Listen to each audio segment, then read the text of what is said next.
सिकंदरिया की रेत भरी गलियों में इतिहासकार माया ने एक प्राचीन मंदिर के खंडहरों में कदम रखा। उसकी नजरें एक टूटी मूर्ति पर पड़ी जिसके नीचे एक पुरानी किताब दबी थी, क्लियोपेट्रा की गुप्त डायरी। चमड़े से बंधी हायरोग्लिफ्स से सजी यह डायरी समय की गवाही दे रही थी। माया ने कांपते हाथों से पहला पन्ना खोला। उसमें लिखा था, मेरे रहस्य मिस्र की आत्मा है, पर उन्हें खोजने वाला अनंत सत्य का सामना करेगा। माया ने डायरी को अपने बैग में रखा और मंदिर से बाहर निकली, लेकिन उसे लगा कि कोई उसका पीछा कर रहा है।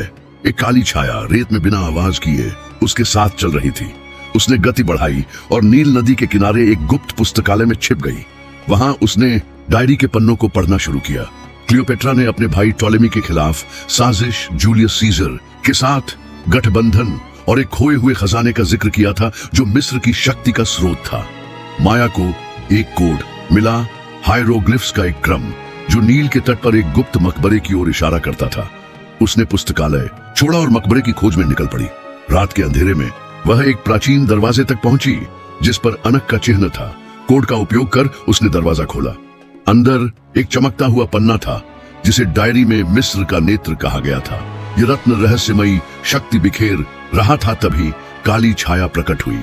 उसने खुद को संरक्षक बताया, एक प्राचीन समूह का सदस्य जो क्लियोपेट्रा के रहस्यों की रक्षा करता था। उसने चिताया, यह रत्न मिस्र का संतुलन है, इसे छूने से दुनिया अंधकार में डूब जाएगी। माया ने रत्न को छुआ और मकबरा हिलने लगा। रेत का तूफान उठा और दीवारों पर हायरोग्लिफ्स चमकने लगे। डायरी का एक पन्ना खुला जिसमें लिखा था कि रत्न को गलत हाथों में जाने से रोकने के लिए क्लियोपेट्रा ने एक जादुई शाप रचा था। माया ने रत्न को वापस रखा और डायरी को संरक्षक को सौंप दिया। तूफान थम गया और संरक्षक गायब हो गया। माया मकबरे से बाहर निकली। उसका मन सवालों से भरा था। क्या रत्न वाकई मिस्र का सबसे बड़ा रहस्य था? क्या डायरी फिर कभी सामने आएगी? नील की शांत लहरें चुप थीं, लेकिन क्लियोपेट्रा का रहस्य सिकंदरिया की रात में गूंज रहा था।